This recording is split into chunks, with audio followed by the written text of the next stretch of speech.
जीवन को हम धन्य करें। पाप तजे व्रत अपना कर, पाप तजे व्रत अपना कर। सद्गुण और पुण्य भरे, हाँ भरे। श्रावक के अणुव्रत समझे, जीवन को हम धन्य करें।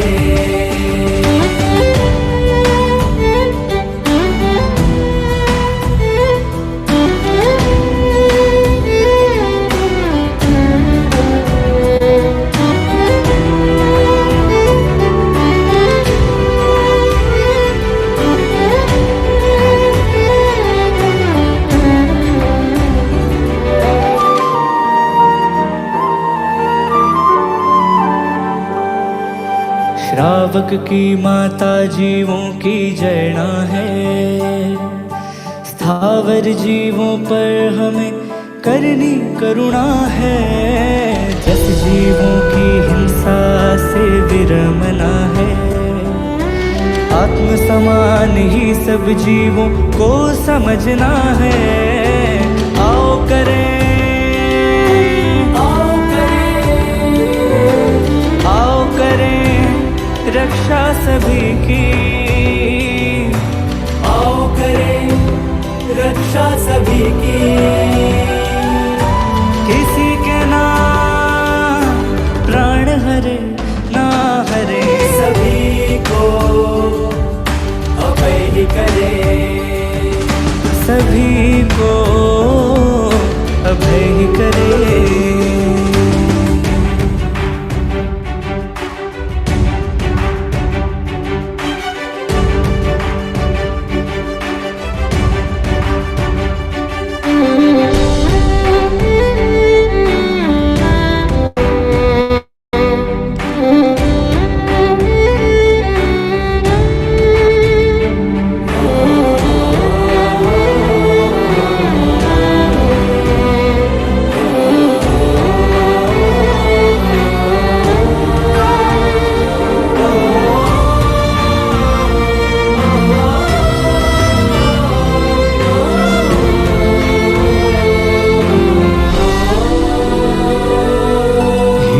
मीत प्रिय सत्य वचन आभूषण है, असत्य वचन जीवा का दूषण है। महावृषा वचन कभी ना कहना है, सत्य ना कह पाए तो मौन ही रहना है। त्याग करें, त्याग करें, त्याग करें निशा वचन का। त्याग करें निशा वचन का।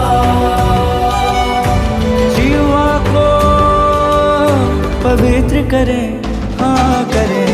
प्रभु आज्ञा का पालन करें, प्रभु आज्ञा का पालन करें।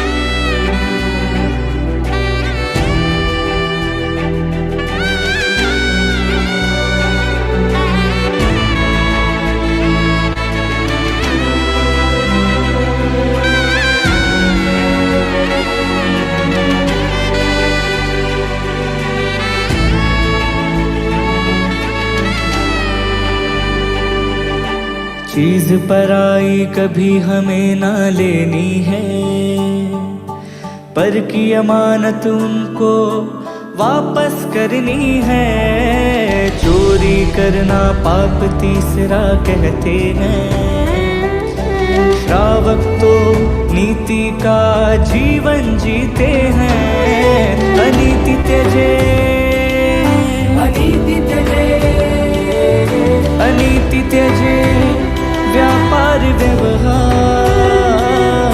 अनीति त्यजे व्यापार व्यवहार।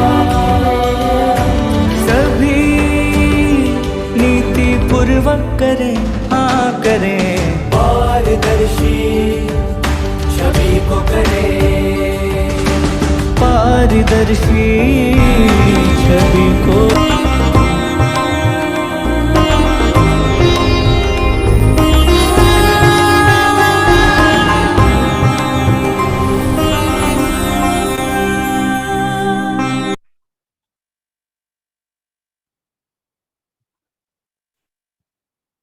जैन फाउंडेशन के अंतर्गत शुरू हुए इस आनंदगंज 24 की श्रृंखला के आज के 17वें स्वाध्याय के अंदर मैं नील आप सभी का स्वागत करता हूं। आज एक ऐसे स्तवन का स्वाध्याय हम करने वाले जो शायद आपने सुना होगा, कहीं ना कहीं किसी ने गाया भी होगा, पर इसका जो मीनिंग है वो हमने समझा नहीं होगा, ऐसा मुझे लगता है। और आज हम इस स्वाध्याय के अंदर इसके जो गूढ़ अर्थ अंदर है वो समझने की कोशिश करने वाले हैं। तो मैं स्वागत करता हूँ रमजान भाई हसैनिया का आनंदगंज 24 के आज के हमारे 17वें स्वाध्याय के अंदर। रमजान भाई प्रणाम। हाँ जी, नमस्कार, प्रणाम, जय जिनेन्द्र।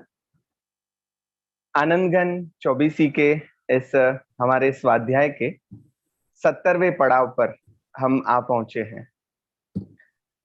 यहाँ तक हमें पहुंचाने वाले आनंदगंज जी महाराज, मेरे गुरुवर्य परम पूज्य महोपाध्याय श्री उपाध्याय भुवन चंद्र जी महाराज, रत्नकीर्ति महाराज और आप सभी सहसाधक गण, जिनकी बदौलत हम सब ये बातें कर रहे हैं, थोड़ा सा स्वाध्याय करने की कोशिश कर रहे हैं। वैसे हमारे सब साथी मुझसे आयु में और समझ में भी बड़े, ऐसे मेरे वरिष्ठ जो एक बालक को बड़ी ही उदारता के साथ सुन रहे हैं, न केवल सुन रहे हैं बल्कि उसे अप्रिशिएट करके उसका हौसला भी अफजाया कर रहे हैं, ऐसे मेरे सभी वंदनीय जो साधक हैं यहाँ पे जो जुड़े हुए हैं, उनके चरणों में प्रणाम कर अपनी छोटी सी बात रखने की कोशिश कर रहे हैं। नील भाई की बात को मैं जरा अलग तरीके से कहूंगा कि यहाँ हमारे साथ जो जुड़े हैं उनमें से बहुत सारे ऐसे अभ्यासी हैं, उन्होंने इस स्तवन का अभ्यास भी किया होगा, इसका अर्थ भी अपने हिसाब से समझा होगा। हम तो उसमें थोड़ा सा एक नम्र प्रयास कर रहे हैं उसे थोड़ा अलग तरीके से या फिर हमें जैसे समझ में आया है वैसे रखने की। तो आज का स्तवन जो है वो है कुंथुनाथ जिन स्तवन। एक एक स्तवन में से गुजरते वक्त मैं अपने आप को बड़ा ही समृद्ध महसूस कर रहा हूं, तो वो आनंद भी मैं आपके बीच हर हमेश व्यक्त करता रहता हूं, आज भी करता हूं। आनंदगंज जी ने साधना की बातें की है, आराधना की बातें की है, तो साधना की बात आती है, आराधना की बात आती है, तो उसमें मन की बात बिल्कुल नहीं आएगी, क्योंकि अध्यात्म के जो स्टेप है, जिसे एक के बाद एक हम सर करते जा रहे हैं, वहां पे साधक को जो एक बहुत बड़ा काम करना है, वो काम है अपने मन को वश करना। मनोविजय वो बहुत ही बड़ा शब्द है, न केवल शब्द है अपितु बहुत बड़ी उपलब्धि है। छोटे थे तभी से हम शाला में एक प्रार्थना गाते आए हैं, शायद आप में से भी बहुत लोगों ने यह प्रार्थना गाई होगी या फिर सुनी होगी। हम गाते थे, हमको मन की शक्ति देना, मन विजय करे, दूसरों की जय से पहले खुद को जय करे, हमको मन की शक्ति देना, मन विजय करें। मन पर विजय प्राप्त करना, अपनी जात को जीतना, उसकी कला हस्तगत करने के लिए मन पर विजय प्राप्त करना बड़ा ही अनिवार्य माना गया है साधना में। आनंदगंज जी महाराज ने भी इस बात को भली भांति समझते हुए इस स्तवन में मन को विषय बनाया है। मन पर अनेक साधु संतों ने, जिन्होंने अध्यात्म की यात्रा की है, उन्होंने किसी न किसी प्रकार से मन की बातों को अपने हिसाब से अपनी भाषा में रखा है। यहाँ पे जो मराठी संत साहित्य से के अनुभवी या अभ्यासी कोई लोग जुड़े होंगे तो वे जानते होंगे समर्थ स्वामी राम तीर्थ जी को, जिन्होंने एक बड़ा ग्रंथ दे दिया मनाचे श्लोक। आप YouTube पर जाकर वे सभी श्लोक सुन सकते हैं। बहुत ही सुंदर पठन किया गया है, संगीतबद्ध। हाँ, बहुत ही आपको सुनने में भी इतना अच्छा लगेगा। मनाचे श्लोक सुनेंगे तब पता चलेगा मन कितना गहरा है, या मन के संदर्भ में संतों ने कितनी सारी विचारणा की है। यहाँ पे साधना मार्ग में जो आगे बढ़ने वाले साधक हैं, उनके लिए बाह्य जगत के साथ लड़ना ये तो एक है उनका एक कार्य। लड़ना मतलब तीर से या तलवार से लड़ने की बात नहीं है। उसके सामने वैचारिक, क्योंकि जगत एक और जाता है और भगत दूसरी ओर जाता है, तो इसलिए भगत को तो कोई द्विधा नहीं है जगत के साथ, लेकिन जगत को भगत के साथ बड़ी द्विधा होती है। इसलिए हमारे गुजराती में कहेवाय कि जगत अने भगत नो बहु मांड मेड़ पड़े, लगभग नहीं पड़े। पण ભગતે જગત સાથે તો લડવાનું, પણ જગત કરતા બીજા એક અંતર જગત સાથે લડવાનું। जगत से भी ज्यादा कठिन जो लड़ाई है वो अंतर जगत के साथ की लड़ाई है। तो मन के साथ जो द्वंद्व चलता है उसमें जीत हासिल करना वो बड़ा ही कठिन है। मनुष्य हार जाता है कभी कभार, साधक भी कभी कभार साधना करते करते मन के पास हार जाता है, उसके यात्रा में थक भी जाता है, तो निराश भी हो जाता है। आनंदगंज जी महाराज ऐसी सूक्ष्म जो परिस्थितियां है ना साधना की, जिसे हम साधना की बड़ी सूक्ष्म रीतियां कह सकते हैं, उनको भली भांति जानते हैं।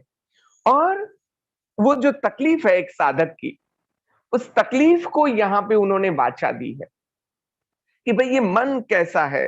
और उसके भगवान को वो प्रश्न भी किया है, थोड़ी भगवान के पास प्रस्तुति भी की है, एक नाराजगी भी व्यक्त की है, अपनी तकलीफ जो है उसे प्रस्तुत की है, दूसरों की, हमारी खुद की भी एक साधक के रूप में, और हमारे जैसे कई लोगों की तकलीफ को वाचा देते हुए। जैसे कोई एडवोकेट, वकील जो होता है वो दूसरों का केस लड़ता है ना, वैसे ही आनंदगंज जी महाराज हमारी ओर से बड़ी ही मजबूत यहाँ पे दलील के साथ बातें रखते हैं।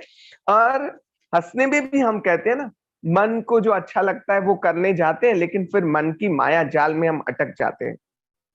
अभी जो हमारा मन है वो इतना कुशिक्षित हो गया है, महाराज साहब ने बड़ी अच्छी तरह से मुझे समझाया कि वो कुशिक्षित अश्व जैसा है। कुशिक्षित जो अश्व होता है उसे आगे चलाने जाओ तो पीछे जाता है, पीछे चलाने जाओ तो आगे जाता है। तो संतों ने बड़ा ही खूब कह दिया कि मन के हारे हार है, मन के जीते जीत। अगर आपने मन को जीत लिया तो आपने अपनी अध्यात्म की यात्रा में बहुत बड़ी जीत हासिल कर ली। अगर मन के पास हार गए तो आप धीरे धीरे करके हारने लगे। तो मन को कैसे जीता जाए, बहुत ही अच्छी बात महाराज साहब ने समझाई मुझे कि जो साधना की शुरुआत है ना, वो जिह्वा को वश करने से शुरू होती है और मन को वश करने से साधना की समाप्ति की ओर हम आगे बढ़ते हैं। जिह्वा को कंट्रोल करेंगे, जीभ ने कंट्रोल करवा थी, इन्हें वश करवा थी, साधना की शुरुआत था, व्रत आदि हमारे लिए उसके लिए है।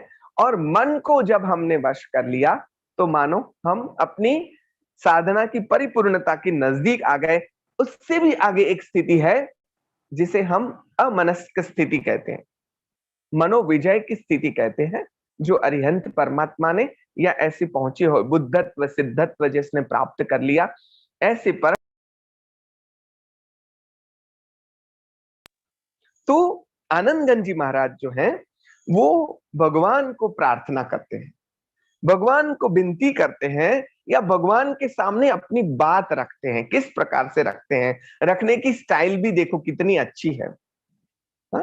शास्त्रीय राग में यह स्तवन बड़ा ही प्रसिद्ध है, जैसा कि नील भाई ने कहा, आप सबने सुना भी है। हो कुंथु जिन मनडू की महीना बाजे, हो कुंथु जिन मनडू की महीना बाजे, जिम जिम जतन करीने राख, जिम जिम जतन करीने राखूं, तिम तिम अलगू भांजे, हो कुंथु जिन मनडू की महीना बाजे। जैसा कि हम जानते हैं कुंथु जिन, ये तो भगवान का नाम तो ले लिया, 70वें भगवान, लेकिन प्रश्न यहाँ पे ये है मनडू की महीना बाजे। मनडू की महीना, मन के लिए शब्द प्रयोग किया मनडू। ऐसे कविता की ये शैली भी है। तलावड़ी एवं આપણે બોલીએ ગુજરાતીમાં, ગાગરડી એવું બોલે, ગાગર નહીં બોલે, ગાગરડી, હું તો ગઈ તી તલાવડીના કાંઠે, તો मनडू, मनडू की महीना बाजे, बाजे मतलब लड़ाई नहीं, झगड़े ये नहीं, बाजे तो बज्जई, बध्यते मतलब कि बांधना। तो मन को कैसे वश करें, उसको कैसे बांधें, मनडू की महीना बाजे, कैसे भी करके वो मेरे वश में नहीं आ रहा है, वो उसको मैं बांध नहीं पा रहा हूं। देखिए हम भगवान जब हम हमारे अपने लगते हैं ना, तो उसको हम अपनी ऐसी छोटी छोटी तकलीफें बताते हैं, जो अपना होता है उसके सामने ही हम अपना दिल खोलते हैं। तो भगवान जब अपने लगने लगे तो उनके पास ये दिल खोल के बोले कि अरे सब तो मुझे साधक मानते हैं, लेकिन मेरा मन अभी तक मेरे वश में नहीं आया है। मनडू की महीना बाजे, कितने जतन किए, जिम जिम जतन करीने राख। ऐसा नहीं है कि मैंने कोशिश नहीं की है, बहुत कोशिश की, जिम जिम जतन करीने राखूं। जैसे जैसे मैं उसको संभाल के रखने की, उसको बांधने की, उसको समझने की या उसको सुलझाने की, वश करने की कोशिश ज्यों ज्यों करता जा रहा हूं, त्यों त्यों वो छटकता जा रहा है, त्यों तो वो छूटता जा रहा है। तिमा तिमा लगू भांजे, भांजे मतलब भागे, जैसे पकड़ने की कोशिश कर रहा हूं वैसे मेरा मन तो जो है वो दूर दूर मुझसे भागता चला जा रहा है, वो मेरे वश में नहीं। देखिए ये भाव जो व्यक्त हुआ है ना, उसका टोन भी आप समझने की कोशिश करें कि महीना बाजे, जिम जिम जतन करीने राखूं, तिम तिम अलगू बाजे, करूं तो करूं शू, कितने कोशिश की लेकिन मेरे वश में नहीं आया। तो ये जो मन है, मन ही सुलझा सकता है, मन ही बिगाड़ सकता है, दोनों दिशाओं में। एक तरफ यहां भी मन खींचता है, यहां भी मन खींचता है। जैसे जैसे पकड़ने की कोशिश करता हूं वैसे वैसे दूर भागता चला जाता है। कोशिश मैंने बहुत की है, लेकिन एक अवस्था ऐसी आई है कि जहां ये मेरे वश में नहीं है। वो बात भी मुझे, देखो ये this is a one type of confession. साधक जो है ना, वो सबसे पहले ऑनेस्ट होना चाहिए। दंभ अगर आ गया साधना, अरे मैंने तो वश कर लिया, अरे कर लिया, उसकी जांच कौन करेगा, मैं ही। गांधी जी जो थे ना, उन्होंने 3 शब्द दिए, आत्मनिरीक्षण, आत्म परीक्षण और फिर आत्मशुद्धि। आत्मनिरीक्षण जब मैं अपने आप का करता हूं, कौन मुझे जांचेगा? और कोई ऐसी लेबोरेटरी नहीं बनी है जहां पे मैं बैठूंगा और मेरे मन की लेबोरेटरी वो पास हो जाएगा कि इतने % आपने बस कर लिया। मैं ही मेरा जांचने वाला हूं, मैं ही मुझे परखने वाला हूं, और मुझे ही अपने आप पर काम करके अपने आप पर विजय पाने की कोशिश भी मुझे ही करनी है, विजय प्राप्त भी मैं ही कर सकता हूं। तो आत्मनिरीक्षण किया, पता चला कि कैसी अंदर स्थिति है, फिर आत्म परीक्षण भी किया और पता चला कि क्या क्या मैल अंदर भरा पड़ा है, तो उसकी आत्मशुद्धि भी की। तो यहाँ पे साधक ने कन्फेस किया कि नहीं आ रहा है हाथ में, मैं सही बता रहा हूं आपको, वो जो बताते हैं ना, अपने आप के व्यक्ति के पास इस प्रकार से भगवान के पास प्रयत्न करते हैं, लेकिन जतन मतलब गुजराती में જેને આપણે સંભાળ કહીએ, સંભાળી સંભાળીને ઠેકાણે રાખીએ વસ્તુ, પણ પાછી ખોવાઈ જાય, એવું આપણા મન સાથે પણ થાય મિત્રો. આપણને એમ થાય કે અહીંયા જ રાખી હતી, ક્યાં ખોવાઈ ગઈ, આપણે ભૂલી જઈએ. તેમ પણ મનનું પણ આવું થાય કે જેમ જેમ જતન કરીને રાખું તેમ તેમ अलगू भाजे. यही तो मन की माया जाल है जो हमारे हाथ में अभी तक नहीं आया. कहां कहां जाता है ये मन, तो आगे बता दिया दूसरी गाथा में. रजनी वासर वसती उजड़ गयन पायाले जाय. रजनी वासर वसती उजड़ गयन पायाले जाय.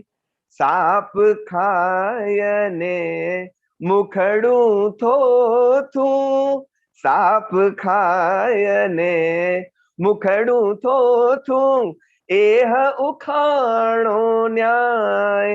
हो कुंथु जीन मनडू किम हिन बाजे.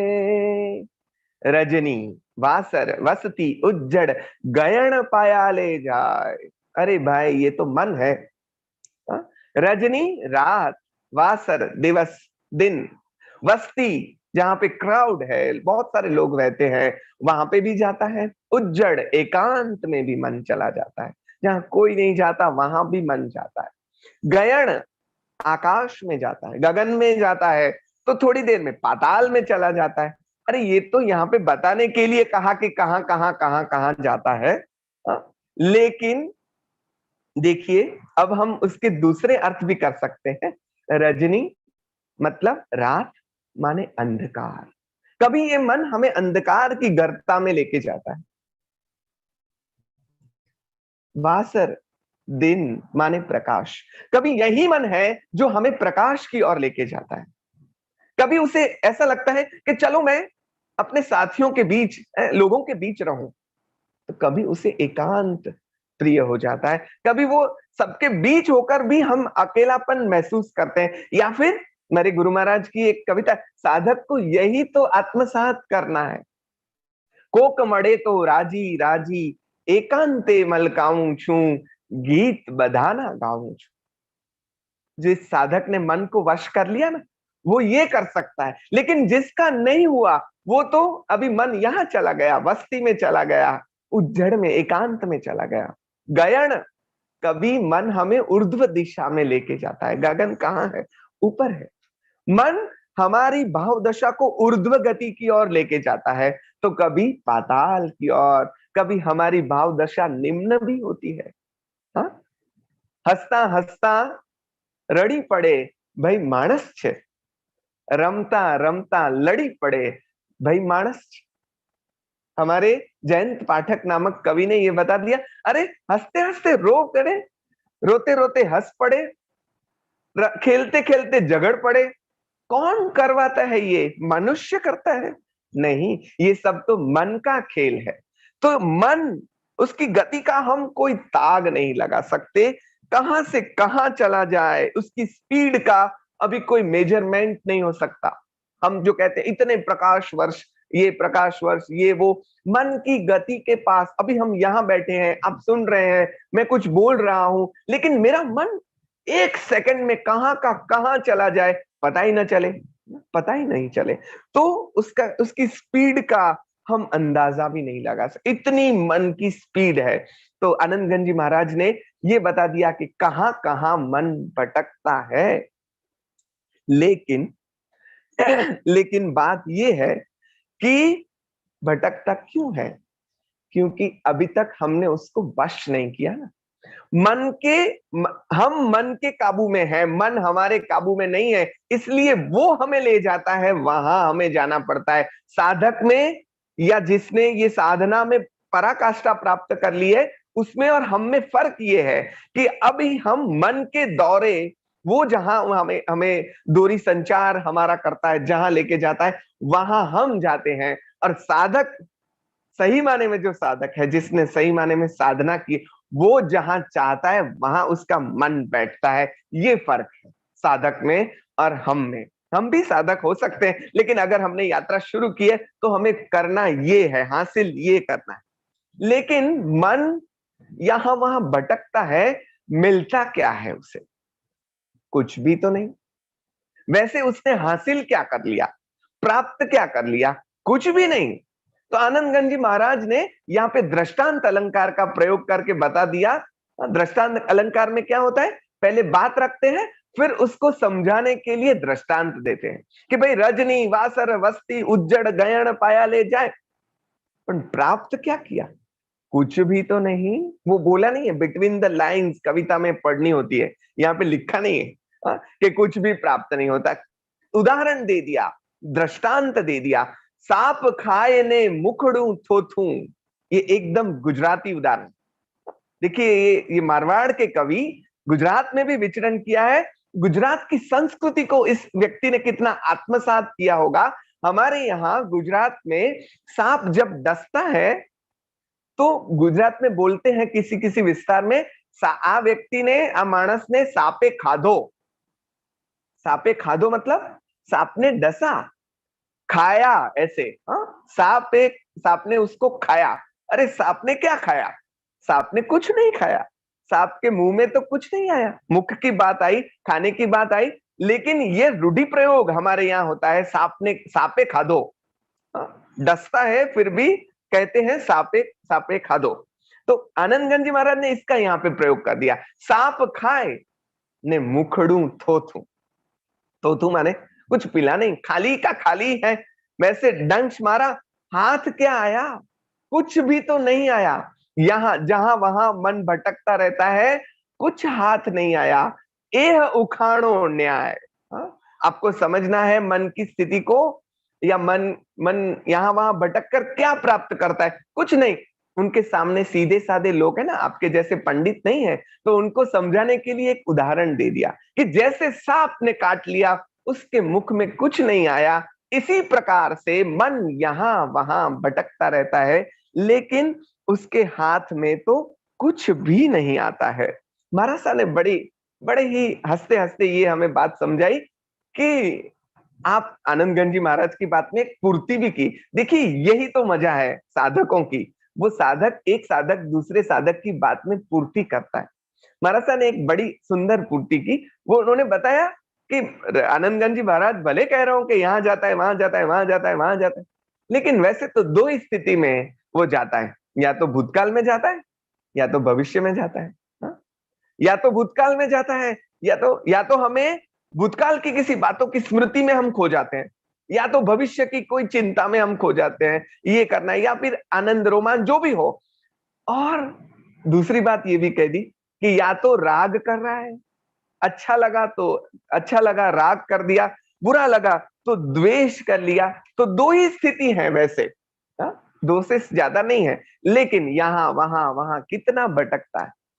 जिन्होंने साधना की उन्होंने हमें यही बात समझाई। एक जो आज के हमारे मैनेजमेंट के फंडा सिखाने वाले हमें सिखाते हैं, लिव इन प्रेजेंट। अगर आपको कुछ हासिल करना है, कुछ प्राप्त करना है, तो लिव इन प्रेजेंट। आप जो पढ़ रहे हैं, play while you play, eat while you eat, sleep while you sleep, आप जो कर रहे हैं तभी वही करो, वैसा आज के लोग हमें सिखाते हैं। आनंदगंज जी महाराज ने भी और सभी साधकों ने भी ये किया कहा, लेकिन वो करना बड़ा ही कठिन है, ऐसे ही सरल नहीं है। तो एक भाई मन अत्र तत्र सर्वत्र घूम के आता है। वो ગુજરાતીમાં કહીએ ને તો આ રખડપટ્ટી નિરર્થક છે, પણ આ મને કેવા કેવા લોકોને કેવા કેવા હેરાન કર્યા, એની વાત આગળ આવે। तीसरी गाथा, मुगति तणा अभिलाषी तपिया, मुगति तणा अभिलाषी तपिया, ज्ञान ने ध्यान अभ्यासे। मुक्ति तणा अभिलाषी माने मुक्ति की जिन्होंने अभिलाषा रखी है, वैसे जिनको हमारी भाषा में हम मुमुक्षु कहते हैं, जिसको मोक्ष की अभिलाषा है, मोक्ष की इच्छा है। वैसे तपिया, तपिया मतलब तपस्वी, यहाँ पे बता दिया। वैसे तपस्वी उन्होंने कौन सा मार्ग अपनाया? ज्ञान ने ध्यान अभ्यास से, मन को वश करने के लिए उन्होंने ज्ञान, पहले तो मन को जान लिया, समझा मन की बातों को। दिस इज अ थियरी, ज्ञान इज अ थियरी और ध्यान इज अ प्रैक्टिस, उसको वश करने की। प्रैक्टिस के लिए ध्यान, समझने के लिए ज्ञान और प्रैक्टिस के लिए ध्यान, दोनों कर लिए भाई। लेकिन आनंदगंज जी महाराज ने यहाँ पे बहुत, मैंने जैसे कहा, बड़ी सूक्ष्म बातें। तो हम तो समझते हैं कि मन को वश करने के लिए क्या रास्ता है, तो ज्ञान और ध्यान ही तो रास्ता है। पहले उसको समझो, फिर ध्यान से उसको वश करो। लेकिन देखिए आनंदगंज जी महाराज, उसके जो ल्यूफॉल्स हैं, जो बारीक बारीक क्षतियां हम में रह जाती हैं, उसकी बात यहाँ पे कर दी। वैरिडू काई एवं चिंते नाखे अवड़े पासे। मुक्ति तणा अभिलाषी, उन्होंने तप, ज्ञान और ध्यान तीनों मार्ग से उसको वश करने की कोशिश तो की, लेकिन वश हुआ नहीं। वैरिडू शब्द उसके लिए प्रयोग कर दिया, जैसे मन सबसे बड़ा बैरी हो, हमारा दुश्मन हो। कहीं एवं चिंते, ऐसा उसने पलटवार कभी कभार कर दिया, नाखे अवड़े पास से। सब बराबर से चल रहा है, हमें लगता है कि अरे हम तो ध्यान साधना उसमें आगे बढ़ रहे हैं। एक क्षण का भी अगर प्रमाद आ गया, इसलिए हमारे यहाँ साधना में आनंदगंज जी महाराज ने आगे भी हमें बताया है कि क्षण का भी प्रमाद साधु को वर्ज्य है। एक क्षण का भी प्रमाद, प्रमाद माने जागरूकता का अभाव। एक क्षण भी अगर आप चूक गए तो फिर कहां से कहां आप बड़ी ही ऊंचाइयां सर कर रहे हैं। स्थूल तौर से समझे तो किसी पर्वत पर चढ़ रहे हैं, पहाड़ पे चढ़ रहे हैं, इतने ऊंचे पहाड़ पर चढ़ गए हैं, तो अब चढ़ाई तो आपने बहुत कर ली, लेकिन अब आपको जो रखना है वो ये भी साथ में ध्यान रखना है कि कहीं अगर पैर फिसल गया तो पूरा ऊपर से नीचे खाई में आके गिरेंगे। तो वैरिडू कहीं एवं चिंते, ए वो पलटवार करे आ मन। हमें पता नहीं होता ना कैसे, जैसे छुपा हुआ कोई दुश्मन हो हमारा, इसलिए तो वार कौन करता है? दुश्मन करता है। मन हमारे वश में नहीं है तो मन हमारा दुश्मन बन गया, और वो हम पर पलटवार कभी कभार ऐसे कर देता है, पूरी बाजी हमारी। पांडव जैसे पांडव, हमारे महाभारत अगर आप सभी ने जानते ही होंगे, कैसे युधिष्ठिर, कैसे जो दुर्योधन सामने कैसा, यहाँ भीम अर्जुन, अरे उनके पक्ष में तो कृष्ण है, लेकिन एक क्षण चूक गए तो वो पूरी महाभारत का बीज कहाँ है? वहां पे जब शकुनी ने पासे फेंके हैं, वो क्रीड़ा करने गए तभी तो वो आगे की स्थिति आई ना, लेकिन वो मन करवाता है। मन एक क्षण के लिए, हमारे बड़े बड़े साधकों की बातें आती हैं तो वहां पे हमें एक ही बात बताई गई कि कॉन्शियसनेस जो है, हमारी जो साधना है वो क्या, कौन सी साधना है? कॉन्शियसनेस की साधना है। You have to be conscious each and every moment.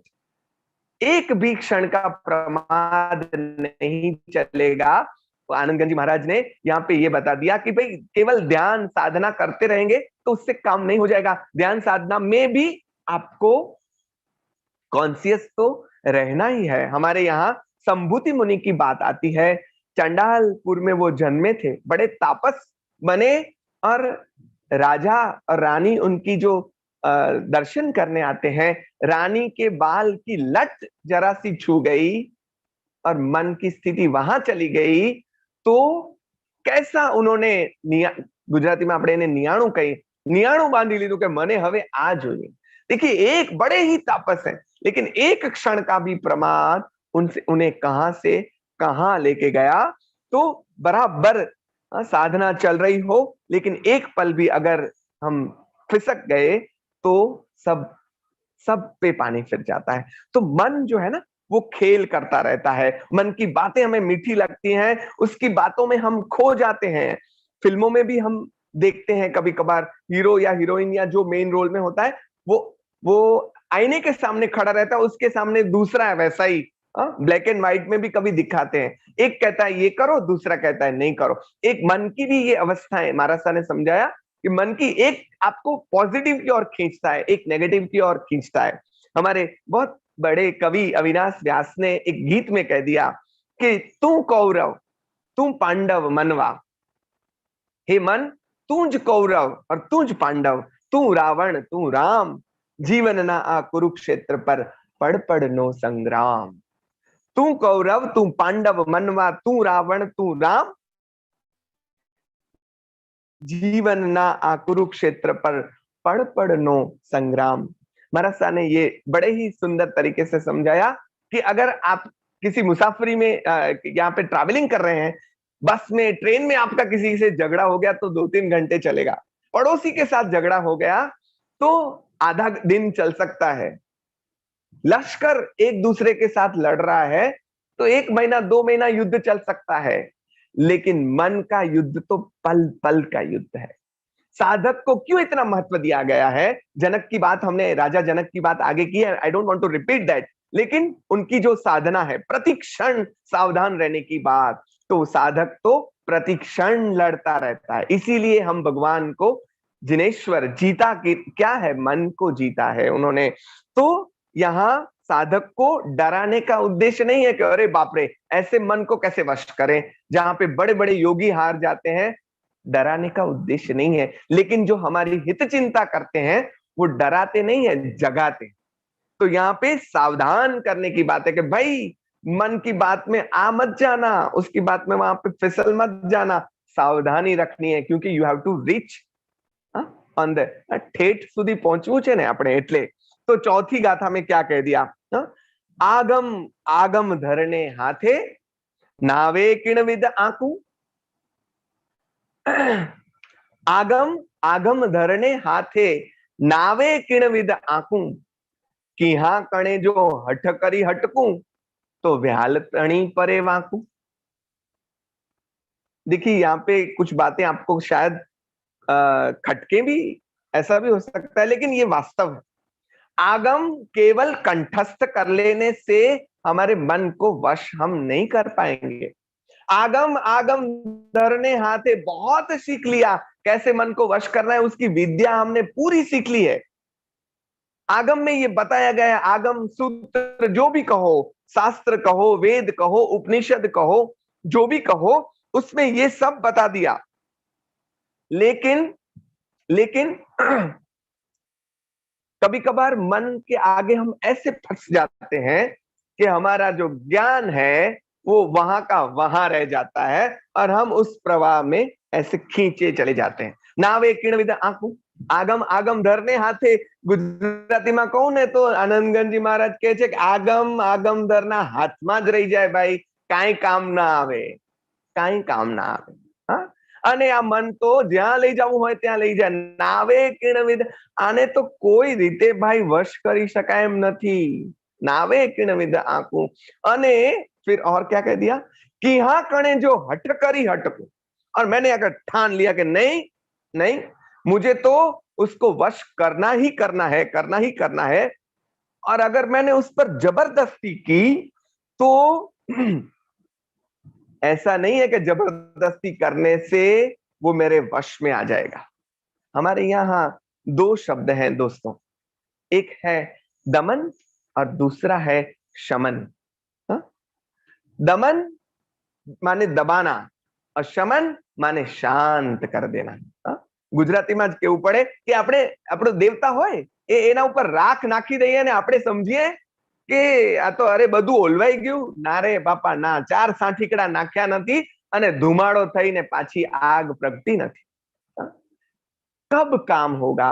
जब वो अंगारे राख बन जाएंगे, अब उनमें से अग्नि पैदा होने की कोई गुंजाइश ही बाकी नहीं रही है, तब काम खत्म होगा, तब तक नहीं होगा। तो मन पर ऐसे दबा दिया, जैसे हमने कई ऐसी कथाएं सुनी है कि कोई ऋषि मुनियों ने बड़ा ही तप किया, ये किया वो किया, और ये एक्स अप्सरा आई, कोई रंभा आई, कोई उर्वशी आई, कोई मेनका आई, और उनका तप भंग क्यों हो गया? उनमें रति का भाव क्यों जागृत हो गया? काम वासना क्यों जागृत हो गई? क्योंकि अभी तक काम वासना या रति भाव गया नहीं था, उसको तो दबा दिया था, और दबाई हुई स्प्रिंग तो ज्यादा उछल कर ऐसे उछल कर बाहर आती है। तो इस प्रकार से आनंदगंज जी महाराज ने कहा कि अगर उसके साथ मैं जबरदस्ती करने जाता हूं तो भाई ऐसे मेरे वश में नहीं आएगा। व्याल के 2-3 अर्थ होते हैं। एक व्याल का अर्थ है शियाड़, गुजराती में આપણે એને શિયાળ कही, सांप, सर्प भी कह सकते हैं। यहाँ पे महाराज साहब ने सर्प अर्थ लिया है। तो व्याल तणी परे वाकू, ऐसे ऐसे करके कहाँ घुस जाता है। सांप का ऐसा है ना, आप उसको पकड़ने जाए तब तक यहाँ वहां करके कहाँ घुस जाए पता ही नहीं चलेगा। तो इसलिए यहाँ बल से काम नहीं चलेगा। उसको वश करने की टेक्निक, उसे पराजित नहीं करना है, लेकिन उसको अपना करना है। उस पे विजय प्राप्त करनी है, प्रेम से विजय प्राप्त करनी है। तो मन की बात आगे भी कह दी, हमें तो बड़ा स्तवन है। 5वीं गाथा में कह दी कैसा है मन। देखिए एक एक गाथा में मन की एक एक बात आनंदगंज जी महाराज कहते जा रहे हैं। यहाँ पे मन केंद्र में लिया है। जो ठग कहूं तो ठग तो ना देखूं, साहूकार पर नहीं, तो मन को हम ठग कहेंगे? नहीं, ठग तो ना देखूं। कितने honest, I really want to say once again कि मन को यहाँ पे उन्होंने बुरा नहीं कहा है, जैसा मन है वैसा कहा। हम कह सकते हैं मन ने हमें ठग लिया, नहीं, क्योंकि मन के साथ हम भी तो जुड़ जाते हैं। महाराज साहब ने समझाया, तो उन्होंने हमें ठगा नहीं है, वो तो हमें बता रहा है अपनी बात। हम मानते हैं तो गुनाह किसका है? हमारा है, उसने हमें नहीं ठगा है। चोरी छुपी तो कोई कुछ करता नहीं है। गुजराती में कहीं धोड़ी धरार करे छे, मन थाय આપણને। આ બાજુ ડાયાબિટીસ હોય અને આ બાજુ આપણને મન થાય કે આ ગુલાબ જાંબુ ખાઈ લઉં, કેવી મજા આવે, કેવી મજા આવે, કેવી મજા આવે। ધરાર મન થાય અને આપણે ખાઈ લઈએ તો મન કઈ બિચારું ઠગતું નથી। मन तो मन करे, પછી करे कौन? આપણે જ કરીએ। तो करता कौन है? हम ही तो करते हैं। तो मन को ठग नहीं कह सकते। कितने ऑनेस्टली उन्होंने कहा। देखिए उसकी बुराई करने नहीं बैठे, इसलिए जैसा मन है। लेकिन वो भी कह दिया कि भाई साहूकार पण नहीं, एवं आपणे बहु वखाणवा जेवुं पण नथी, ऐसे सज्जन भी तो नहीं है, क्योंकि हमें जो करना होता है वो करने भी नहीं देता। वो हम पर वश भी हो जाता, हमें अपनी इच्छा के हिसाब से करवाता है। आप देखिए ध्यान करने बैठेंगे तो बैठेंगे उपाश्रय में या बैठेंगे देरासर जी में, और मन कहाँ लेके जाएगा, हमें कहाँ का कहाँ लेके जाएगा। इसीलिए देखिए हमारे यहाँ भारत में जहां पे सूचना लिखी होती है कि यहाँ पे कचरा मत डालो, वहीं ज्यादा कचरा हम डालते, क्योंकि हमारा मन हमें वैसा। बच्चों को आप बोलेंगे ये मत करो, वही वो करेंगे ज्यादा। अगर हमारा मन वश में नहीं है तो हम भी उस प्रकार से बच्चे ही हैं। बच्चे ही केवल नहीं करते, हम भी वैसा ही करते हैं। हमारा सामने कम आता है, बच्चों का तुरंत दिखाई देता है, हम भी बाल्यावस्था में ही हैं। तो मन ठगता नहीं है, लेकिन ध्यान करने बैठे तो मन कहाँ का कहाँ। हमारे पास प्रशमचंद्र राजा का उदाहरण भी है, हमने आगे भी उसकी बात की है, कथा मुझे नहीं कहनी है। लेकिन करने बैठे ध्यान है, अंदर युद्ध चल रहा। देखिए कैसी स्थिति है, कर रहे हैं ध्यान, बाहर क्या दिख रहा है, ध्यान में खड़े हैं, कायोत्सर्ग में खड़े हैं, लेकिन अंदर क्या चल रहा है? युद्ध चल रहा है। कौन करवा रहा है ये सब? शरीर नहीं, ये करवा रहा है मन। तो वो मन करवाता है, तो शरीफ भी नहीं है, सज्जन भी नहीं है, ठग भी नहीं है। फिर क्या कह दिया? सर्व माहे ने सौथी अलगू। वैसे तो सब में वही है। अरे ये तो परम तत्व जैसा है भाई, भगवान के लिए हम कहते हैं कि ये तो सब में है और कहीं नहीं है, दिखाई तो देता नहीं है। तो सर्व माहे, सब में है, लेकिन सबसे अलग, सबसे अलगू, सबसे परे है। ए अचरिज मन माही। आनंदगंज जी देखिए ऐसे एक बालक की तौर से बता रहे हैं हमारा गुरु भगवान को, अरे मुझे समझ, ये मुझे बड़ा ही आश्चर्य मेरे मन में हो रहा है कि ये ऐसे कैसे हो सकता है, सब में मन है फिर भी नहीं है। तो महाराज साहब ने बड़ा ही अच्छा समझाया कि अगर एक चाय का कप अपने घर में आप पीते हैं और ताजमहल होटल में जाके पीते हैं, तो किसको अच्छा लगा या बुरा लगा या जो भी लगा, ये करवाता कौन है? शरीर की खुशी उसमें ज्यादा नहीं है, मन ही करवाते हैं। हमारा पूरी फूड इंडस्ट्री देख लो, हमारी पूरी क्लोथ इंडस्ट्री देख लो, जो भी इंडस्ट्री, बहुत सारी इंडस्ट्रीज अभी एडवर्टाइज भी है, वो किसे वश कर रही है? अपने मन को। ये एक बात बार बार से हमारे मन पर ठोक कर बताई जाती है और हम विवश हो जाते हैं वो लेने के लिए। तो महाराज ने सब इंडस्ट्रियों का बीज रूप बता दिया कि वो मन ही है। शरीर को तो, शरीर की आवश्यकताएं बहुत कम है, मन की आवश्यकता, शरीर को तो 2 रोटी से भी चल जाए, लेकिन मन तो लाखों करोड़ों अरबों खरबों से भी वो भरता नहीं। ऐसा मन है। ये मन की ही पूरी बात चल रही है कि हमारा मन, उसका स्वरूप कैसा है। तो आनंदगंज जी महाराज ने जैन परिभाषा में कहे तो वैसे मन पौद्गलिक है, तो आत्मा के साथ जुड़ा, आत्मा से भिन्न है। आत्मा के पर लगे हुई मर्यादा को महाराज ने, मैंने उनको पूछा कि मन है क्या, तो उन्होंने बड़ी ही सुंदरता से मुझे समझाया कि आत्मा पर लगी हुई कुंठितता का एक स्वरूप ही तो मन है। आत्मा पर लगे हुए दोष वो मन है। अगर उसमें से वो निकल गया, मन मतलब निर्मलता आ गई, तो चेतना बन गई, शुद्ध स्वरूप बन गया, उस पे संस्कार का मैल चढ़ गया, तो वो मन बन गया। मन वो ब्रेन तो है हम जिसे कहते हैं, लेकिन हमारी जैन परिभाषा में, जैन शास्त्रों के हिसाब से मन को इस प्रकार से भी महाराज ने हमें समझाया। तो आगे क्या कहा 6ठी गाथा में, जे जे कहे ते कान न धारे, आप मते रहे कालो। जे जे कहूं ते कान न धारे, आप मते रहे कालो।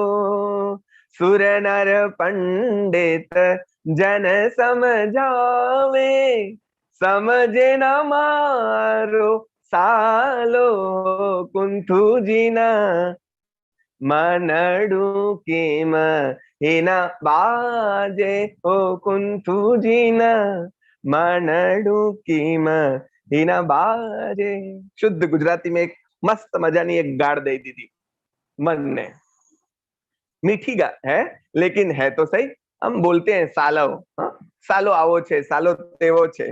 तो आनंदगंज जी महाराज, उनको भी पता है कि भाई साले के पास किसी की नहीं चलती, क्योंकि घरवाली का संदर्भ आता है ना उसमें। मूलतः तो घरवाली के पास नहीं चलता, इसलिए साले के पास भी हमारी कुछ नहीं चलती, लेकिन वो बात अलग है। जे जे कहूं ते कान ना धारे। मन कैसा है? मैं जो कह रहा हूं वो सुने। हमारे बच्चों की अभी यही स्थिति है, सब बुजुर्ग की यही फरियाद, अरे हम जो कहते हैं वो कान धरते ही नहीं है, धरते ही नहीं। ऐसा ही मन का ही है। जे जे कहूं ते कान न धारे, सुने वो दूसरा। आप मते रहे कालो, अपने हिसाब से ही चलता है। कालो मतलब बोड़ो, तो गुजराती में शब्द छे कालो गेलो। वो ऐसा है नहीं भोला भाला, लेकिन यहाँ पे शब्द आप मते रहे पाछो कालो, ऐसा शब्द प्रयोग किया। कालो जाने कहीं खबर ज ना हो, मानो कुछ पता ही ना हो, उस हिसाब से वो अपने आप के हिसाब से ही चलता रहता है। हमारे हिसाब से चले तभी तो हमने जीत हासिल कर ली, लेकिन अभी तो नहीं चल रहा। आनंदगंज जी महाराज ने, मैंने जो कहा, ही इज कन्फेसिंग, नहीं चल रहा महाराज। अरे सुर नर पंडित जन समझावे, समझे न मारो सालो। किन्होंने समझाया? सुर देवताओं ने समझाया, नर व्यक्तियों ने, मनुष्य ने समझाया। पंडित, अरे मनुष्य क्या, पढ़े लिखे मनुष्य, पंडित जन जो विद्वान, उन्होंने समझाया। जन यहाँ पे बहुत, जन मतलब ऐसे लोग जो बहुत ही प्रज्ञावान है, उन्होंने भी समझाया, लेकिन समझे ना मारो सालो। मन को वश करना कितना दुष्कर है। एक के बाद एक उदाहरण देकर देते देते हम तो माने हतोत्साह होते चले जा रहे हैं कि अरे बाप रे, अगर आनंदगंज जी महाराज की यह स्थिति है तो हम क्या करेंगे? हम क्या करेंगे? यहाँ हतोत्साह करने की बात नहीं है, आगे उसकी बात करते हैं हम। लेकिन मेरे गुरु महाराज की एक कविता जो मैंने आगे कही थी कि एकलनी पगदंडी, या तो एकलनी पगदंडी, पुल नथी अही नथी पाटियों, ना लाल के लीली झंडी। अरे हम तो डर गए, बाप रे, एकल की पगडंडी है, पुल भी नहीं है, कोई बोर्ड भी नहीं लगा है, ना तो हरी लाल कुछ झंडी नहीं है। You have to walk and find your way by own, your own. तुम्हें तो हम तो डर जाएंगे कि अरे बाप रे कैसे करेंगे ये फिर सब। तो आगे की पंक्तियों में तुरंत साधक कवि वो हमारी द्विधा को ज्यादा देर सहता नहीं है, तुरंत उन्होंने बता दिया, पगले पगले पंथ खुले छे नहीं अधीरा खाओ।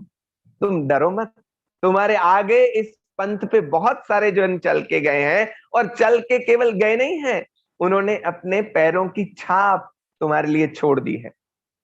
आप उसके ऊपर चलते जाओ, चलते जाओ, चलते जाओ, लेकिन उसमें ज्यादा धीरज रखनी होगी।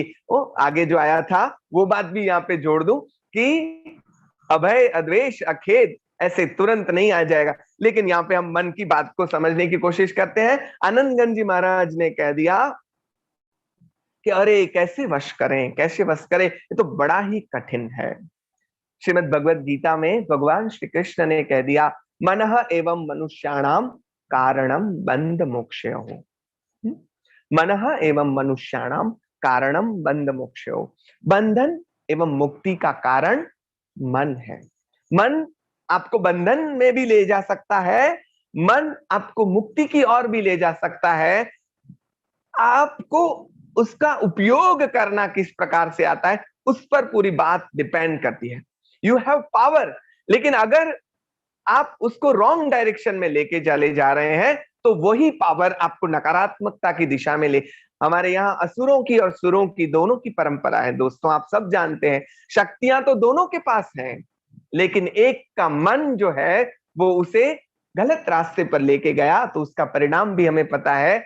एक का मन जो है उसे सही रास्ते पे लेके गया, उसका परिणाम भी आपको पता है। Now you have to decide आप किस ओर जाना चाहते हैं, लेकिन उसको लेके जाने के लिए पहले उसे वश करना, अचिंत्य शक्तिवान इस मन को वश करना होगा। कैसे करें, कैसे करें आगे, अभी तो ये बात और आगे चल रही है। मन की बात को समझाने के लिए मुझे बड़ी पसंद आई आगे की 7वीं गाथा, क्योंकि हम शिक्षक हैं, भाषा, लिंग, व्याकरण ये सब बातें हमें बड़ी अच्छी लगती है। तो आगे ऐसी एक बात आई, मैं जान्यू ए लिंग नपुंसक सकल मर्द ने ठेले।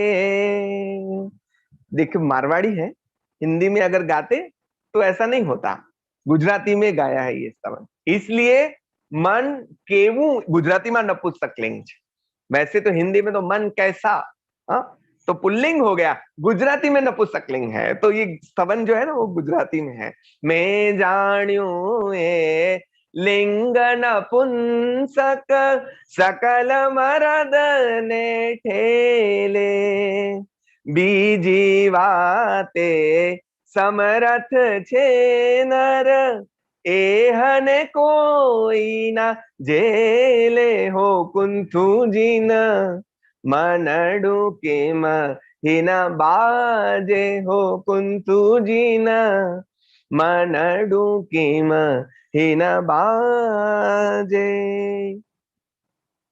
मैं जान्यू ए लिंग नपुंसक, मने तो एम लाग्यू, मुझे तो ऐसा लगा कि ये तो नपुंसकलिंग का शब्द है, स्त्रीलिंग, पुल्लिंग, नपुंसकलिंग, जिसे हम अभी थर्ड जेंडर कहते हैं वो तो। लेकिन पौरुषत्व जिसको हासिल हुआ है ऐसा हम समझते हैं, ऐसा आनंदगंज जी महाराज ने बड़े ही मर्म में, बड़े ही व्यंग से, लेकिन बड़ा ही छुपा व्यंग है यहाँ पे। सकल मर्द ने ठेले, अरे आपकी मर्दानगी कहाँ गई? ये जो नपुंसकलिंग जिसे कहते हैं, ऐसा मन सकल मर्द ने ठेले, उसको वो कहाँ का कहाँ ले जाता है और उसको जीतने नहीं देता है। एक पुरुष जो अपने आप को समर्थ समझता है, वो पुरुष एक नपुंसक मन के पास, जो भाषा के रूप में नपुंसक है, लिंग उसका नपुंसक है, इसके हिसाब उसके पास कैसे हार जाता है। देखिए, बीजी बातें समरथ छेनर, अरे दूसरों को बैठा दिया, मार दिया, कुछ भी कर लिया, बीजी बातें समरथ, ये कर दिया, वो कर दिया, बहुत कुछ कर सकते हैं हम, ऐसा नहीं है कि हम समर्थ नहीं है। नर, यानी नर, यहाँ पे नर नारी दोनों आ गए।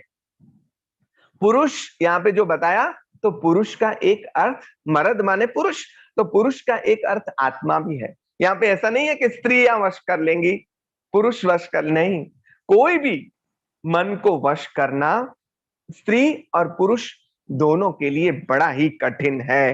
तो बीजी बात, दूसरी बातों में तो बड़ा ही समर्थ है, लेकिन बड़े बड़े बाहुबली जो ऐसे बड़े बड़े युद्धों में जीत सकते हैं, बड़े बड़े महारथियों को परास्त कर सकते हैं, एहने कोई न झेले, लेकिन ऐसे महारथी भी मन के आगे हार जाते हैं।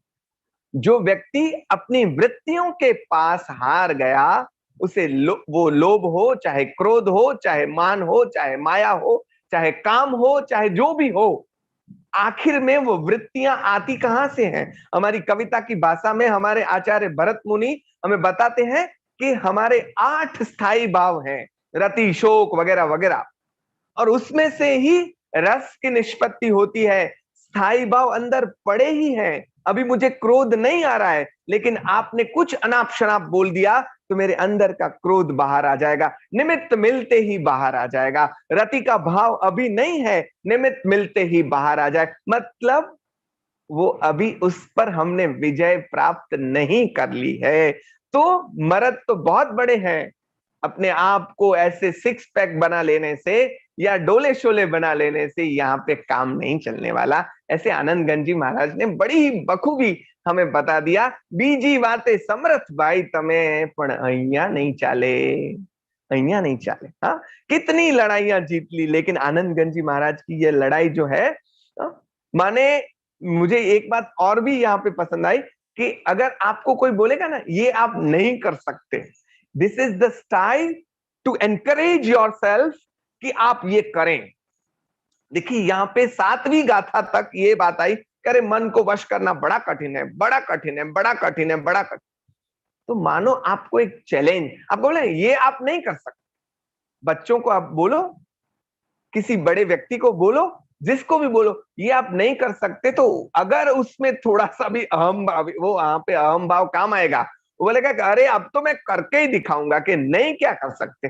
तो मुझे ये बात मैंने कहीं सुनी पड़ी नहीं है, लेकिन अपने मन से मुझे लगा कि आनंदगंज जी महाराज गुजराती में केવું પડે જાણે કે પાણી ચડાવતા કે અરે તારું કામ નહીં, હા તારું કામ નહીં, અને આપણને એમ ચડે કે કામ નહીં શું, હમણાં હું તમને કરીને બતાવું એટલે ખબર પડે। वो चाहते हैं कि हम वैसा करें, इसलिए मानो वो हमें ऐसे सुरातन चढ़ा रहे हो। वो भी एक बात मेरे मन में आई, लेकिन आगे बढ़ते हैं 8वीं गाथा में।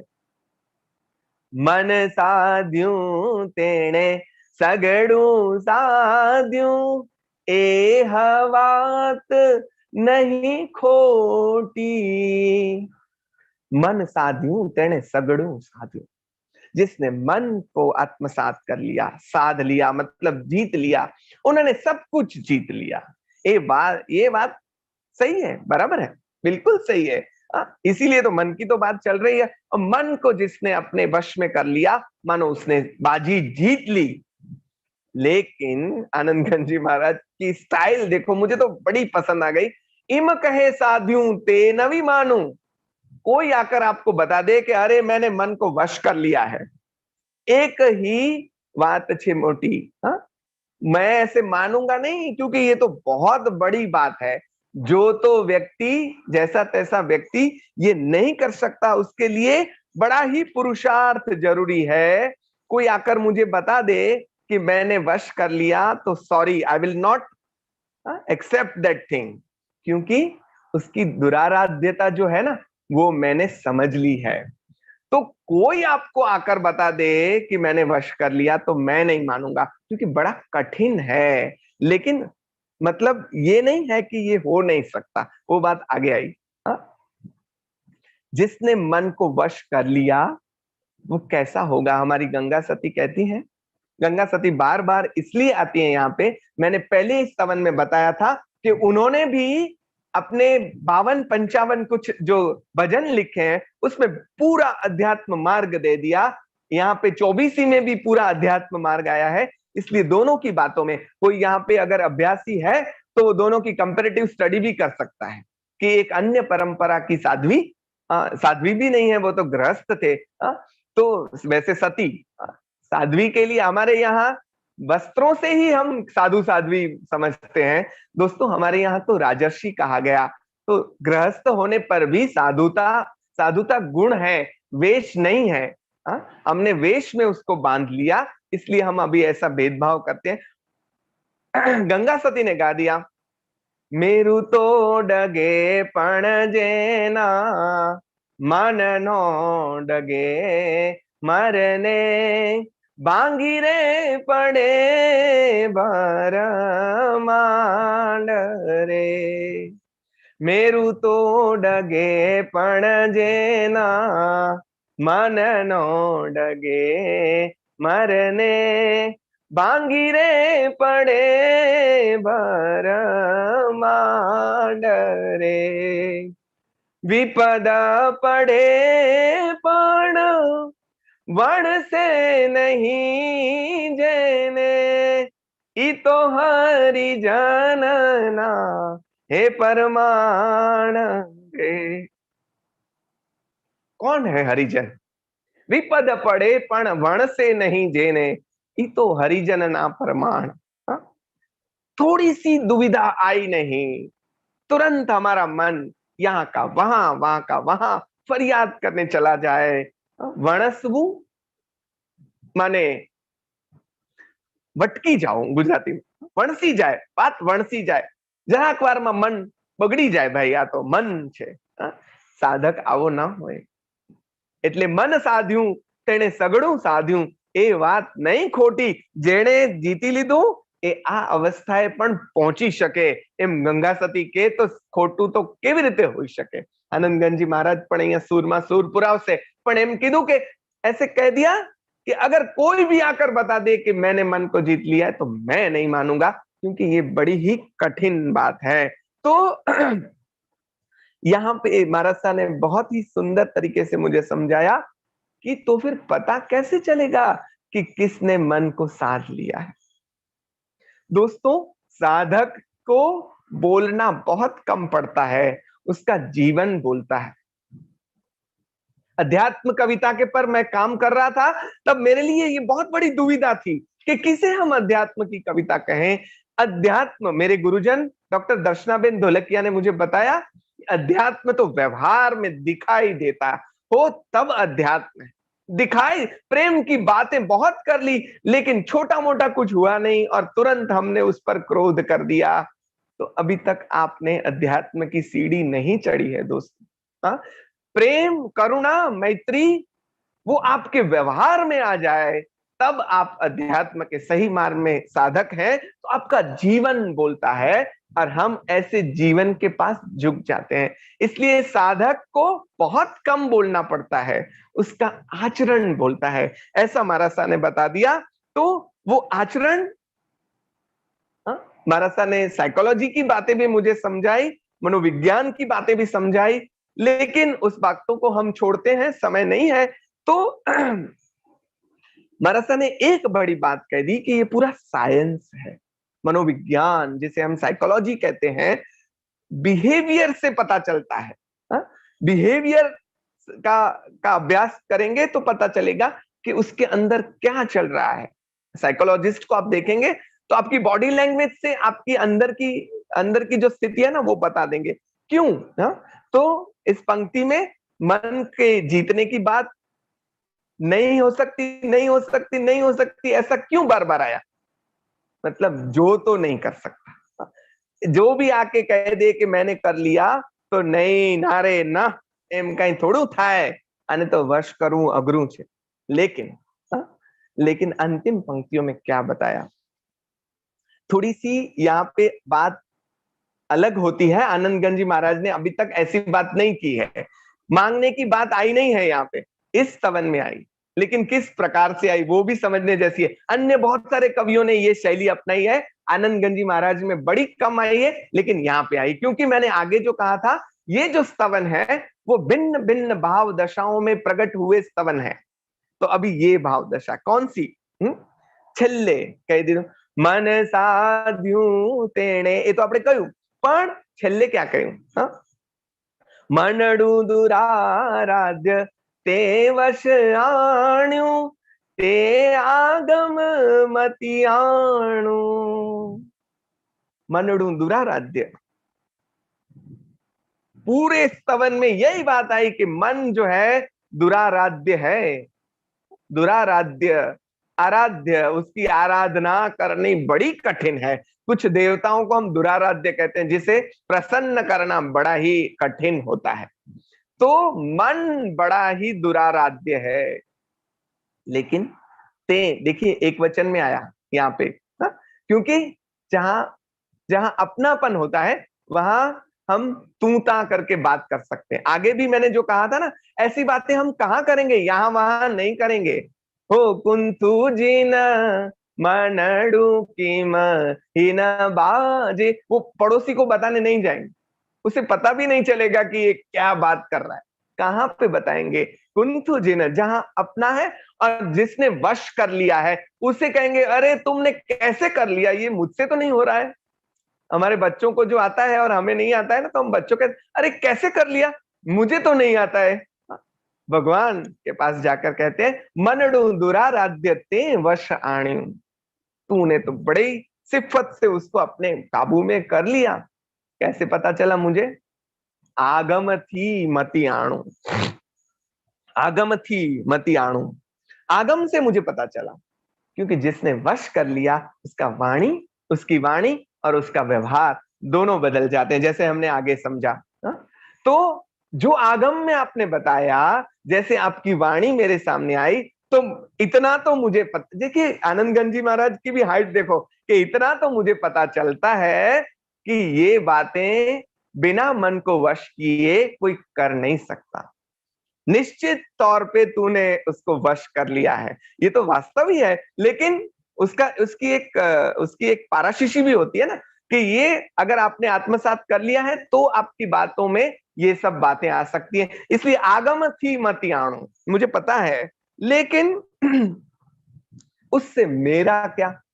देखिए ये नई स्टाइल आ गई, जो अन्य कवियों में, बहुत सारे कवियों ने आई कि भगवान તમે આ બધું મેળવી લીધું, પણ એમાં અમારે શું?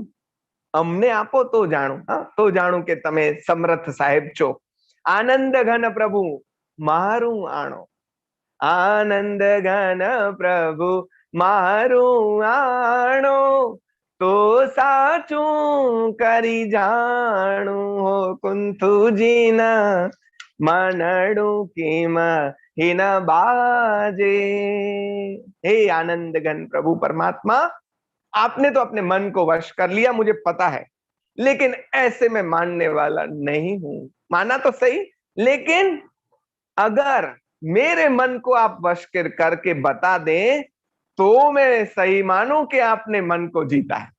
देखिए ये this is one type of भक्ति की ये अभिव्यक्ति है कि आपने कर लिया, उससे क्या, हमको करवाओ तो हमें पता चले कि आप कैसे समर्थ साहिब हैं।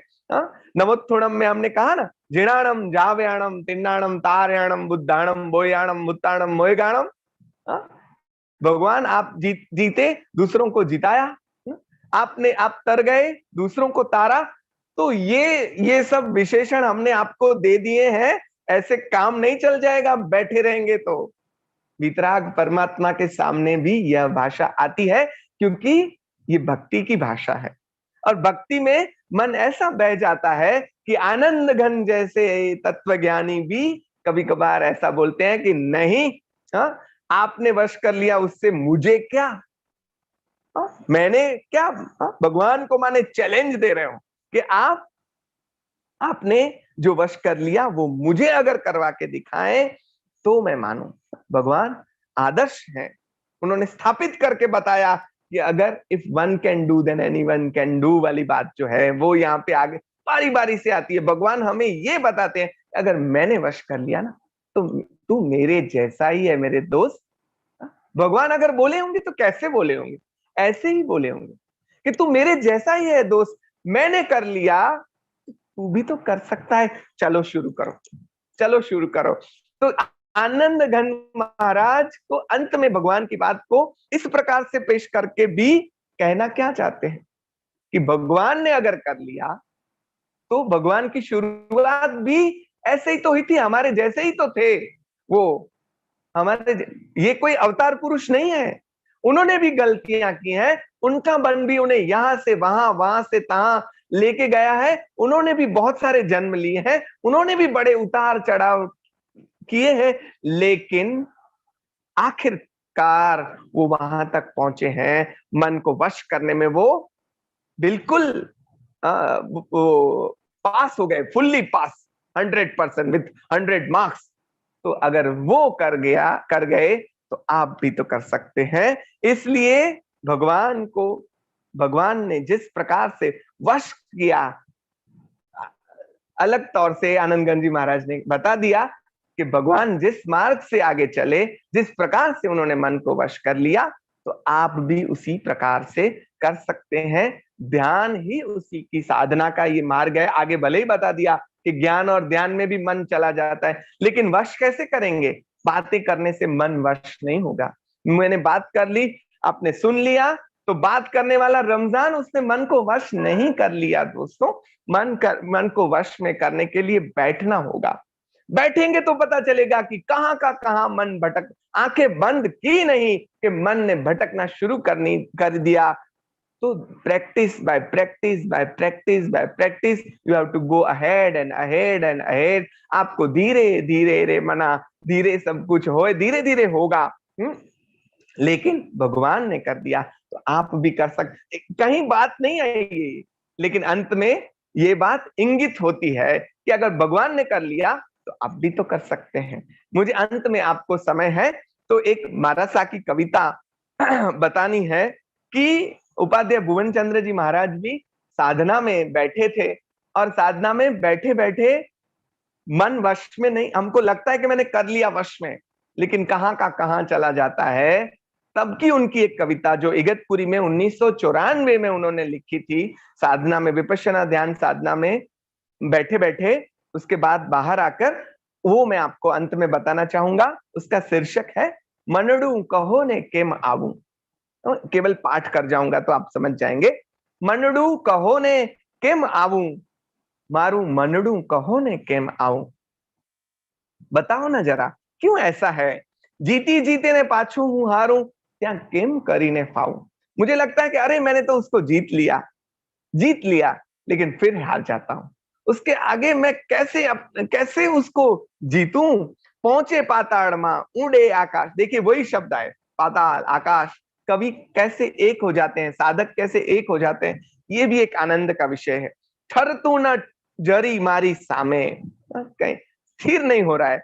सूता है झंपना, अरे सोते हैं तो सपनों में कहां का कहां घूमता है। बैठा है स्थिर ना, बैठे हैं तो भी मन कहां का कहां चला जाता है। भटके छे ए तो ठाम ठामे, यहाँ का वहां, वहां का तहां भटकता रहता है। हाथ में तो ठीक, नजर में नावे। हाथ में तो ठीक, लेकिन नजर में भी जो नहीं आता है, वश में तो केम करी लाऊं, इन्हें वश तो केम करूं मारा भाई। देखिए ये अपनी दुविधा, जैसे उन्होंने कन्फेस किया ना, इन्होंने भी कन्फेस किया। साधना में दंभ के लिए कोई जगह नहीं है। अगर आप दंभ कर रहे हैं, अंडर द कारपेट कचरा ढक दिया कारपेट से, तो कचरा तो अंदर रह गया, सफाई कब करोगे? बेस कहूं त्या बेसे नहीं ने, ना कहूं त्या ए जातू। बैठाते हैं तो बैठता नहीं है, जहां ना कह रहा हूं वहीं तो जाता है। करवानू कहूं ते करतू नहीं ने, मुंधू करवाने चाहतू। जो करने को बोलता हूं वो तो करता नहीं है, उल्टा ही करता रहता है। उल्टा ही क्यों? महाराज ने आगे जो बताया ना कि कुशिक्षित अश्व जैसा है, जो कहेंगे वो नहीं करेगा। अवड़ी ते चालना आ अकर्मी, गुजराती शब्द है, जो समझेंगे वही समझेंगे, उसका हिंदी करने का ही मुझे नहीं आएगा। अवड़ी ते चालना आ अकर्मी नी वहां से मतलब उनके पीछे, कहो ने क्या लगन खींचाऊं, कब तक मैं खींचा चला जाऊंगा। साधक को ये प्रश्न होता है मित्रों, जिसको प्रश्न होता है उसको ही समाधान मिलता है, यही न्याय है। जिसे प्रश्न ही नहीं उठा, वैसे बहुत सारे लोग हैं जो मन के उसके प्रवाह में चले ही जाते हैं, चले ही, उनको ये लगता भी नहीं है कि मन के प्रवाह में हम चले जा रहे हैं। साधक को ये प्रश्न हुआ और उसको समाधान भी मिला। मेरे गुरु महाराज अंत में बताते हैं, लेकिन विनम्रता देखिए, मैंने जांच लिया वो नहीं है। गुरु ना प्रतापे भेद भलो लाद्यो। किसने बताया? गुरु ना प्रतापे भेद भलो लाद्यो। भेद मुझे पता चल गया अभी तो, ने मारूं तो चोकठू बैठूं। अरे अब मुझे पता चला कि इसे कैसे कंट्रोल करना। जब तक हमें कोई कला हस्तगत नहीं होती ना, तब तक हमें लगता है कितना कठिन है, कितना, गाड़ी चलानी नहीं आती तब तक लगता है कितना कठिन है। फिर जब आ जाती है तो पता, अरे ये तो इट इज वेरी इजी। तो अब आवे मारू चोकठू बेसू, श्वास ने उच्छ्वास ना दोरडे बांधी ने माकड़ा ने उतार्યું हेठू। मन को हमने बंदर की उपमा भी दी, चंचलता के संदर्भ में मछली की उपमा भी दी, लेकिन मन तो उन सबसे आगे है। लेकिन महाराज साहब ने कहा विपश्यना में आनापान, श्वास, उच्छ्वास, उस पर काबू करते करते करते करते धीरे धीरे मन वश में आता है, क्योंकि मन के साथ श्वास और उच्छ्वास जुड़े हुए हैं। तो उसको वश करने से धीरे धीरे इस मन को मैंने काबू में कर लिया। मननी मोकाण हवे मेली दईने पहले ते पार मारे जाऊं। आ मननी मोकाण हवे मारे पूरी करी देवी छे। इस खेल को समाप्त कर देना है और मन से पर की स्थिति में जाना है। अब मैं जा सकता हूं, क्योंकि आई हैव फाइंडेड द वे। मुझे उसकी कला जो है वो हाथ में आ गई है। तो यहाँ पे समाधान भी मुझे भी आ गई, भगवान को भी आ गई थी, तभी तो उनकी प्राप्ति हुई। तो इसलिए महाराज साहब की एक कविता के साथ मैंने इसलिए संपन्न किया, क्योंकि यहाँ आशावाद है, वहां पे थोड़ा नकारात्मक भाव है ना, कि नहीं हो रहा, नहीं हो रहा, नहीं हो रहा। महाराज साहब ने उसमें एक पूर्ति करके बोला, नहीं, मुझे हाथ में आई भी बात और I can do this, I can do this. जो आनंदगंज जी महाराज ने इशारे से समझाई, वो यहाँ पे स्पष्ट तौर से उपाध्याय भुवन चंद्र जी महाराज साहब ने बता दी। तो इस प्रकार से मन को जीता जा सकता है, उसकी कला भी आत्मसात हम कर सकते हैं। मन की बातें अनंत हैं, लेकिन समय हमें परवाना नहीं दे रहा, इसलिए हम यहाँ पे अटकते हैं। पूरा विषय मन का ले लिया आनंदगंज जी महाराज ने और बता दिया किस प्रकार से मन को जीतना कठिन है, लेकिन इस दुर्लभ मन को अगर भगवान ने जीत लिया, ऐसे साधकों के हाथ में अगर उसकी कला आ गई, तो हम भी तो कर सकते हैं। ऐसा एक विश्वास, उस विश्वास के साथ हमारी बात को यहाँ पे हम अधूरी छोड़ते हैं। सभी को मेरा सादर प्रणाम। जय Jinendra. Thank you so much Ramzan भाई, बहुत ही सुंदर आपने आज हमें सबको स्वाध्याय कराया। अब मैं ये सेशन ओपन रखना चाहूंगा, अगर किसी को कोई प्रश्न है तो आप हैंड रेज कर सकते हैं। किसी को कोई प्रश्न है तो आप हैंड रेज कर सकते हैं।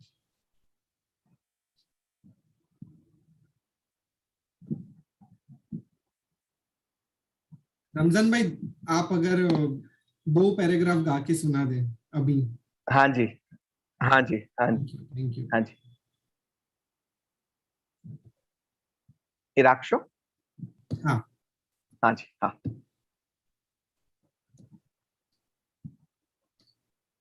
हो कुंथु जीन मनडू की महीना बाजे हो कुंथु। यहाँ पे प्रश्नार्थ यहाँ पे फील होता है मस्तिष्क पे। हो कुंथु जीना मनडू की महीना बाजे हो कुंथु जीना मनडू की महीना बाजे। जीमा जीमा जतन करीने राखूं। जीमा जीमा जतन करीने राखूं। तिमा तिमा लगू भांजे। तिमा तिमा लगू भांजे हो कुंथु जीना मनडू की महीना बाजे। जिम जिम जतन, उसमें ज का भी जो वर्णानुप्रास अलंकार भी है, लेकिन रजनी वासर वसती उजड़ गयन पायाले। जाए। ये लिस्ट बड़ा लंबा हो सकता है, लेकिन यहाँ पे कुछ शब्द रख दिए। रजनी वासर वसती उजड़ गयन पाया ले जाए। साप खायने मुखड़ू थो थू, साप खायने मुखड़ू थो थू, एह उखाणो न्याय हो कुंथु जिन मनडू किम हिना बाजे हो कुंथु जिन मनडू किम हिना बाजे। एक हाथ ऊंचा हुआ है प्रदीप जी का। जी प्रदीप भाई, आप अनम्यूट कर सकते हैं। हाँ, बहुत ही सुंदर प्रेजेंटेशन था और काफी आपने विस्तार में ये मन के बारे में बताया है और आपने हिंट भी दी है विपश्यना साधना की, आनापान और शरीर पे हुई संवेदनाओं की। तो यही मार्ग की विशेषता है विपश्यना की, या और भी कुछ इसमें और भी जोड़ना चाहेंगे आप? विपश्यना एक मार्ग है। हाँ, विपश्यना और हमारा जो कायोत्सर्ग है, हाँ, आपको मैं एक बुक सजेस्ट करना चाहूंगा, ध्यान अनेक कायोत्सर्ग, हाँ, जो कि आचार्य यशोविजय सूरी महाराज ने लिखी है। और उसकी प्रस्तावना जो है वो मेरे गुरु महाराज उपाध्याय भुवन चंद्र जी महाराज ने लिखी है। कभी कभार क्या होता है कि हमें अन्य परंपराओं की जो साधना रीति होती है, तो हमें लगता है कि फिर वहां पे हम चले जाएंगे तो कहीं हम दूसरी जगह या पर मतलब कहीं भटक न जाएं, ऐसी एक दुविधा भी रहती है। कायोत्सर्ग और ध्यान मतलब जो है और विपश्यना जो है, उसका मेल बहुत ही खाता है। और when you want to find some technique, तो वो टेक्निक के लिए हमारे में भी यही सब बातें आती थी, लेकिन धीरे धीरे हम वो क्रियाओं में इतने चले गए कि वो कायोत्सर्ग की बात में ये सब बातें हमने थोड़ी उसको कम महत्व दे दिया। विपश्यना में ये बात बड़ी ही बखूबी बाय टेक्निक, बाय सिस्टम हमें करवाई जाती है कि कैसे आपके मन को वश करेंगे। हम जैसे 1 2 3 4 शिविर करेंगे तो पता चलता जाएगा कि अंदर कितना भरा पड़ा है। बिल्कुल आगे के सही है। संस्कार भी जो है, हाँ जी, बिल्कुल सही है। महावीर स्वामी का जो 12वां तप है, व्युत्सर्ग और कायोत्सर्ग है, जी तो जी, वो जो है वो सही तप है जहाँ शरीर और आत्मा का जो भिन्नता है और आत्मलीन होने का जो मार्ग है, हाँ जी, तो ये बिल्कुल सही है। थाणेनम मोणेनम जाननम अप्पामी ओसिरामी, जी जी तो जी जी, तो वो बिल्कुल सही मार्ग है। मैंने तो जहां तक समझा है महावीर स्वामी की जो 12 तप है, अगर आप सही तरीके से साइंटिफिकली समझो और प्रैक्टिकली अप्लाई करके देखो, तो ध्यान और कायोत्सर्ग का मार्ग इतना डिफिकल्ट नहीं है जितना सबको बताया गया है। और मैं ये इस मार्ग पे चल रहा हूँ, इसलिए आपको एक्सपीरियंस से बता सकता हूँ। अरे बहुत बहुत अनुमोदना आपकी। हाँ जी, विपश्यना तो मैंने की है, ब्रह्म कुमारीज में भी गया हूँ हाँ जी, और काफी कुछ किया हूँ। हाँ जी, और ये ध्यान और कायोत्सर्ग का मार्ग है सही, जो क्योंकि इसमें जो है ना हमारे और सही संस्कारों से सामायिक का मार्ग भी यही है। सही यही है, प्रतिक्रमण बिल्कुल। करेंगे, सही सामायिक करेंगे और शरीर को शुद्ध रखेंगे, तो व्युत्सर्ग और कायोत्सर्ग का मार्ग बहुत सरल है, इतना डिफिकल्ट नहीं है। और आज की तारीख में करना और आसान हो गया है, ऐसा मेरा मानना है। बिल्कुल बिल्कुल बिल्कुल, जिसको हाथ में आ गया ना उसके लिए तो सरल ही हो गया। जिसको नहीं आया है तब तक, जैसे महाराज साहब ने बताया ना, उनको हाथ में आ गया अभी। और ऐसा भी नहीं है कि आपको ये डिजाइन ही फिट होगी, आपकी जिस प्रकार की डिजाइन है, जैसे आपने कहा ना, आप ब्रह्मा कुमारी में भी गए, श्री श्री रविशंकर में भी कोई गए होंगे, कोई विपश्यना भी, कोई अन्य परंपराओं के साथ भी गए क्यों?